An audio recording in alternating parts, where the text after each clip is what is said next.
Hello and welcome to BYJU'S IAS. Let's take up the daily quiz for today. The first question: which of the following correctly describes the mandate of the Justice A.K. Rajan committee that was recently constituted? To recommend a policy to the Ministry of Environment, Forest and Climate Change for clearing illegal encroachments in wetlands. To study the impact of the NEET examination on medical admissions in the state of Tamil Nadu. To suggest changes to the farm laws. To investigate financing routes of Naxals in Dantewada and Bastar districts. The correct answer is option B. Recently, the government of Tamil Nadu constituted the Justice A.K. Rajan committee to study the impact of NEET examination on medical admissions in the state. This question has been taken up because we have a related column in today's The Hindu newspaper. See, the NEET examination or the National Eligibility Cum Entrance Test was introduced by the Centre to provide for a uniform entrance examination for medical and dental courses in colleges around the country. But this common national level entrance test has been resisted by states such as Tamil Nadu. The government of Tamil Nadu has been of the opinion that such a test will adversely affect the local students, especially those who study in regional languages and those who have studied in government schools and colleges. So the government of Tamil Nadu has taken a stand against the NEET examination and has even approached the Supreme Court. Then, to further study the impact of the NEET examination on medical admissions in the state, the government of Tamil Nadu recently constituted a committee known as the Justice A.K. Rajan Committee. The centre has dismissed the constitution of this committee as invalid, but the government of Tamil Nadu is backing the report as the committee has observed that the NEET examination will particularly affect rural students and students from poor backgrounds, and the report concludes that they might lose access to medical education. So in this column, the writer points out some of the shortcomings of the committee's report and tries to suggest a way forward in order to address the issues that have been raised by the government of Tamil Nadu. Now let's look at the second question. Consider the following statements with regard to the Pradhan Mantri Digital Health Mission. It was launched in 2016 to augment India's digital health infrastructure. It includes a unique health ID for every citizen that will also work as their health account to which personal health records can be linked. It will enable access and exchange of longitudinal health records of citizens with their consent. Which of the above statements is or are incorrect? See, amongst the given statements, the first statement is incorrect, whereas the second and the third statements are correct. So option A is the right answer, because the question is asking you to identify the incorrect statements.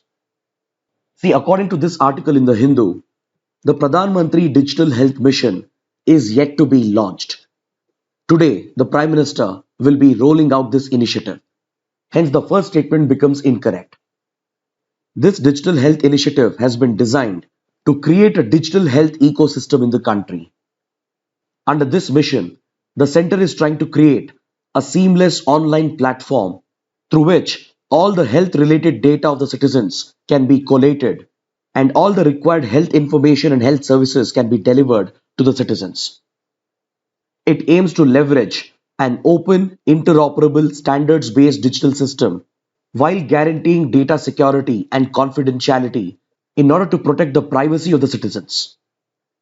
Under this mission, a unique health ID will be assigned to every citizen, which will also function as their health account. To this health account, all the personal health records can be linked and it can be accessed by all the stakeholders in the digital health ecosystem.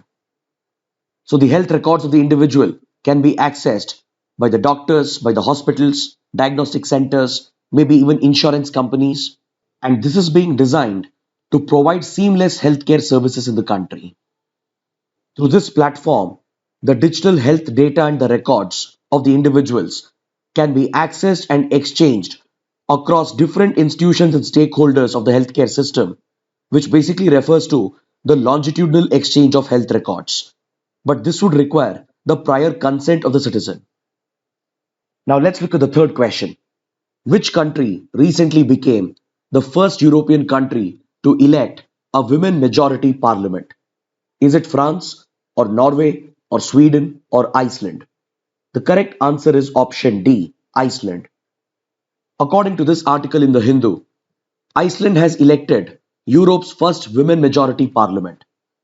But however, Iceland is not the first country in the world to have elected a women majority parliament. There are countries such as Rwanda, Cuba, Nicaragua, Mexico, and even United Arab Emirates, which have already elected a women majority parliament. But Iceland has managed to achieve this feat without even providing for any quotas or reservation for women. So this goes on to show the extent of gender equality that the country has achieved. And it is no wonder that Iceland comes out at the top of the World Economic Forum's most egalitarian countries list for the past 12 years. Now let's look at the fourth question. Judima Rice Wine, a popular beverage in the Northeast, is brewed by which indigenous tribe? The Bodos of Assam, Kukis of Mizoram, Dimasa tribe of Assam, Garo tribe of Meghalaya. The correct answer is option C. This popular rice wine is brewed indigenously by the Dimasa tribe of Assam, and it is a very popular beverage in the northeast of India. This drink is in news because according to this article in the Hindu, the Judima Rice Wine has been awarded with the GI tag or the geographical indication tag, which will help in protecting the rights of the Dimasa community which produces this rice wine. See, this popular rice wine is brewed by the Dimasa community in Assam by using a unique variety of sticky rice, which is steamed and mixed with traditional herbs, and its production and unique taste is directly linked to its geographical origin. So in order to protect such products, the GI tag is issued, which will not only help in tracing the origin of the product, but it will also help in confirming the authenticity and marketing of indigenous specialities.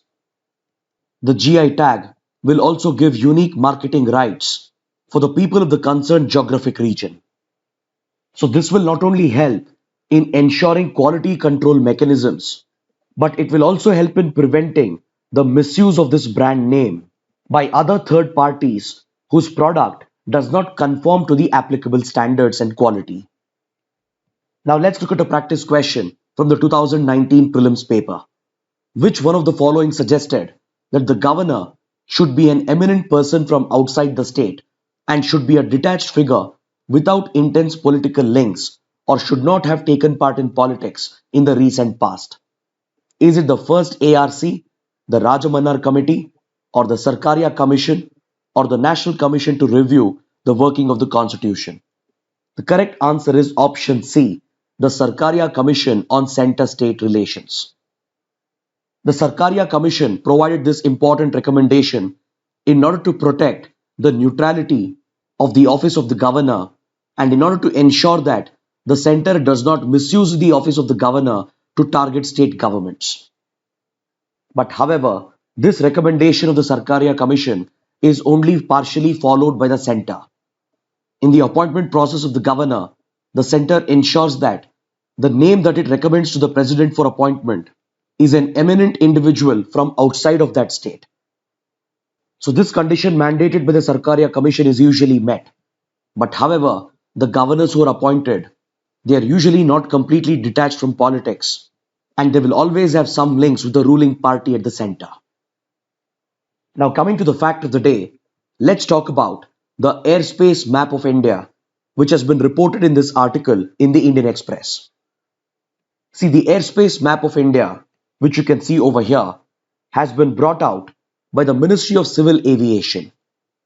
This airspace map is meant to facilitate civilian drone operations in the country.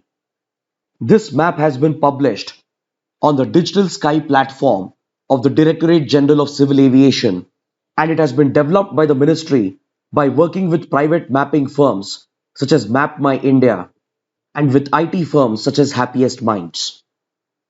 This map basically provides for the zonation of the country's airspace, and it would be an interactive map which will allow civilian drone operators to check whether they can fly drones in a given zone or not.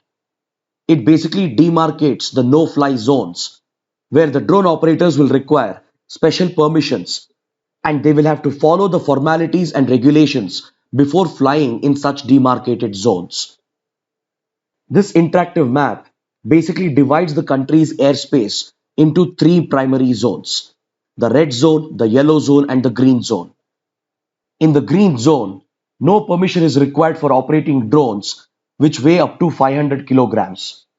In the yellow zone, however, permission is required from the concerned air traffic control authorities, which could either be the Airports Authority of India, or the Indian Air Force, or the Indian Navy, or the HAL, depending on the case and the region.